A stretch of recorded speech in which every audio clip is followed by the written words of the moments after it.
जय श्री राम दोस्तों। बुढ़वा मंगलवार या बड़ा मंगलवार 2026 में 19 साल के बाद ऐसा संयोग बन रहा है कि 8 मंगलवार इसमें आने वाले हैं। लास्ट टाइम 2007 में ऐसा संयोग बना था। तो ये जो संधि है, ये जो टाइम है, वो आप अपने हाथ से बिल्कुल भी मत जाने दीजिएगा।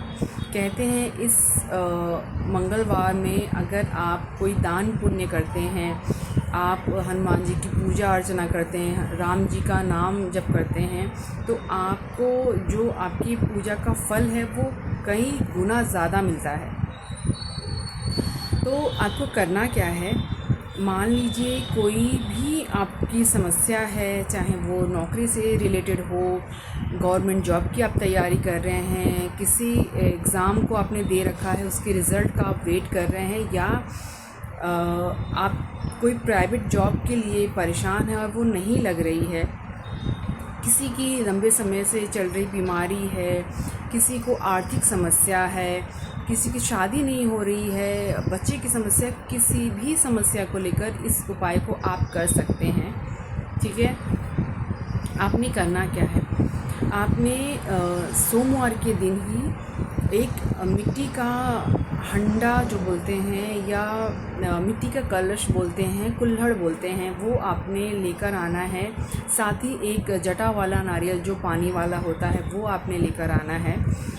आपने सोमवार की ही रात में आपके घर में जितने भी अनाज हैं, आपने उसमें से थोड़ा थोड़ा लेकर उस मिट्टी के जो कुल्हड़ आपने लिया है या कलश, उसमें आपने रख देना है। ठीक है, और उसको लाल कपड़े से ढककर आपने मौली धागा से बांधकर जो आपका पूजा स्थान है या आपके घर में जो पवित्र स्थान है जहाँ पे कोई हाथ ना लगाए, ऐसी जगह पे आपने उस कलश को सुरक्षित रख देना है।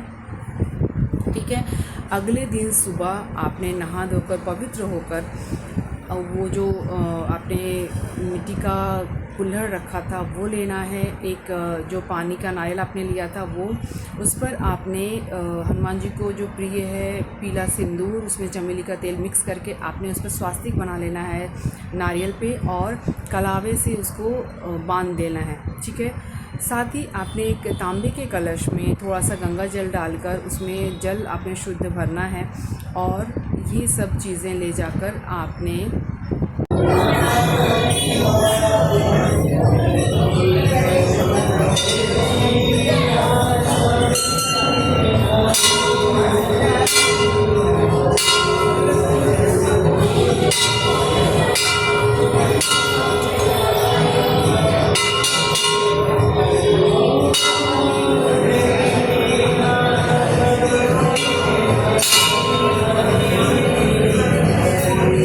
हनुमान जी के मंदिर में सबसे पहले आपने जो जल लिया था वो शिवलिंग पे शंकर भगवान को नमः शिवाय नमः शिवाय नमः शिवाय बोलकर अर्पित कर देना है। ठीक है, उसके बाद आपने जो नारियल लिया था वो हनुमान जी को आपने अर्पित करना है। साथ ही आपने जो मिट्टी का कुल्हड़ या कलश लिया था वो हनुमान जी के चरणों के पास आपने रख देना है, और शिव जी को और हनुमान जी को साक्षी मानकर आपने वहीं पर राम नाम का जाप करना है। आप राम राम 1, राम राम 2, राम राम 3, या जय श्री राम जय श्री राम जय श्री राम और बोल सकते हैं। ठीक है, उसके बाद आपने, अगर आपके पास टाइम है तो आपने हनुमान चालीसा का पाठ 3 बार, 5 बार, 7 बार, 11 बार कर सकते हैं तो कर लीजिए। ठीक है, उसके बाद आपने जो मिट्टी का जो कलश था उसमें से जो अनाज था वो मंदिर में आपने दान करके, और जो मिट्टी का कलश है वो आप आपके घर पर लेकर आ जाएंगे। अब शाम के टाइम में मंगलवार के दिन आपने हनुमान जी के सामने एक चमेली के तेल का दीपक जलाना है, और उसमें एक चुटकी आपने पीला सिंदूर डाल देना है। अब आपने अगर हो सके तो सुंदरकांड का पाठ कर लीजिए, नहीं तो आपने हनुमान चालीसा का पाठ हनुमान जी के सामने करना है। पहले राम नाम का जाप कर लीजिए, फिर हनुमान चालीसा का पाठ कर लीजिए। उसके बाद आपकी जो भी मनोकामना, जो भी इच्छा से लेकर आप ये उपाय कर रहे हैं, वो हनुमान जी के सामने बोलनी है। और जब आप मंदिर में भी राम नाम का जाप कर रहे हो तो भी आपके मन ही मन में आपकी जो दिक्कत परेशानी है वो हनुमान जी को, शंकर भगवान को बोलते रहिए कि प्रभु मैं इस दुविधा को लेकर ये उपाय कर रहा हूँ या कर रही हूँ, आप मेरी परेशानी का हल मुझे बताइए। और आप देखेंगे किसी ना किसी रूप में हनुमान जी आपकी मदद ज़रूर से करेंगे। बस पूरे विश्वास और श्रद्धा के साथ आप इस उपाय को करिएगा। जिन लोगों ने भी इस उपाय को किया है उनको इसका 110% रिज़ल्ट मिला है। आप जब पहली बार ये उपाय करेंगे, आपको 2 से 3 दिन में ही इसका रिज़ल्ट दिखने को मिल जाएगा। मैं ऐसा नहीं बोलूँगी कि आपने घर के लिए प्रार्थना किया है और तुरंत आपके सामने घर तैयार हो जाएगा। जादू कुछ भी नहीं होगा। बस जो रास्ते आपको नहीं मिल रहे थे, जो रास्ते आपको नहीं दिख रहे थे, आपको रास्ते दिखने लगेंगे। आपको इसका हल समझ में आ जाएगा कि आगे आपको किस दिशा में आपके कदम बढ़ाने हैं। ठीक है, आपने जो कलश लेकर आए थे, अब नेक्स्ट मंगलवार आपने सेम यही चीज़ करनी है। वापस से सोमवार की रात को आपने अनाज मिट्टी के कलश में भर के रख देना है। सुबह आपने एक जटा वाला नारियल लेकर, जिस तरह से सिंदूर लगाकर आपने मौली लगाया था और एक तांबे के कलश में शंकर जी के लिए आपने जल लिया था, उस तरह से आपको ये 8 मंगलवार करना है। आप देखेंगे कि आप जिस समस्या को लेकर इस उपाय को कर रहे थे वो तो आपकी दूर होगी ही होगी। आपने जो नहीं मांगा है ना, वो भी हनुमान जी आपको दे देंगे।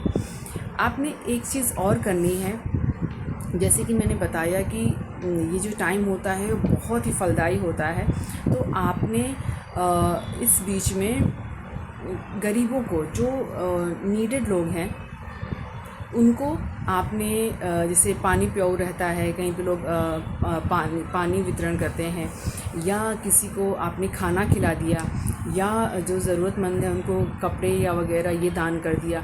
तो आप इन चीज़ों का भी ज़रूर से दान करिएगा। आप देखेंगे कि आपकी मनोकामना जो है वो ज़रूर से पूरी होगी और जितना आप दे रहे हैं उससे कई गुना रिटर्न आपको वापस मिलेगा। इसी विश्वास और श्रद्धा के साथ आप इस उपाय को ज़रूर से करिएगा। वैसे तो बोलते हैं कि जब आप दान कर रहे हों तो मन में कभी भी ये नहीं आना चाहिए कि मैं ये चीज़ दे रहा हूँ तो मुझे इसका वापस भी मिलना चाहिए, क्योंकि दान करते टाइम आपके बोलते हैं ना, एक हाथ से दो तो दूसरे हाथ को भी पता नहीं लगना चाहिए, तभी उसका पुण्य आपको मिलता है। लेकिन आप पूरे भाव से अगर देते हैं तो उसका रिटर्न आपको ज़रूर से मिलता है। वीडियो में लास्ट तक बने रहने के लिए आप लोगों का तहे दिल से धन्यवाद। वीडियो अगर पसंद आए तो लाइक ज़रूर से करिएगा। चैनल पर अगर नए हैं तो चैनल को सब्सक्राइब कर लीजिएगा। कमेंट में प्रभु श्री राम जी का, प्रभु बालाजी का नाम लगाना मत भूलिएगा। मिलते हैं हमारे नेक्स्ट वीडियो में, तब तक के लिए जय श्री राम, जय प्रभु बालाजी।